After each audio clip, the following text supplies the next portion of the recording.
Lumalipas ang 8 taon. Comeback is real para sa Beshi si Diwata. Nag-focus na raw ngayon sa kanyang business.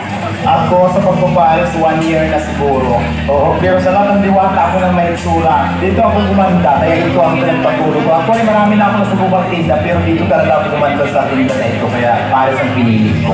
Wala yan sa kasarian ng pagpapalis, basta ang importante lang talaga, mag-start ka, makapabaraan, oo, at saka masipag ka.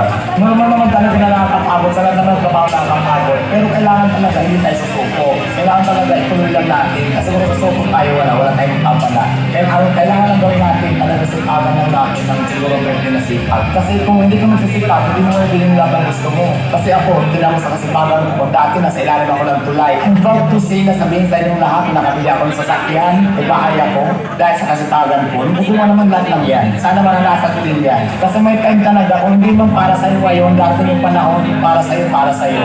Siguro ang swerte na niniwala talaga ako, naniwala talaga sa tao, basta huwag ka lang susuko. Sipagan mo lang, galingan mo lang yung diskarte sa buhay. Kaya masasabi ko lang sa mga tao, mga basyo, na yan sa mga nababa sa akin. Lalo akong pakialam sa inyo, basta ako, alam ko yung sarili ko, na gumagawa ko ng tama, gumagawa ko ng mabuti, na wala akong tama na agrabyado. Hindi ako naman na-wish yung bang ko sa katulong pangako. So I don't care kung ano po ang sasabihin ng mga tao, mga basher na wala magawa sa buhay. Hindi naman kasi na importante sa buhay ko. Ang pagpasihin natin yung ginagawa ng tao. Alam mo ba yun? Kasi lahat tayo may kanya-kanyang ganda. Maganda nga yung kayuhan mo na panglabas. Tapos hindi naman maganda yung ginagawa mo. Gumagawa ka naman ng masama. Di ba? Just this, walang kwenta, walang saysay.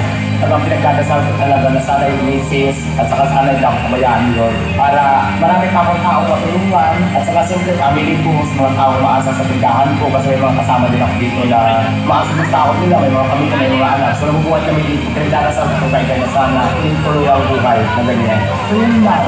Maraming salamat sa Panginoon dahil hindi ako pinabayaan talaga.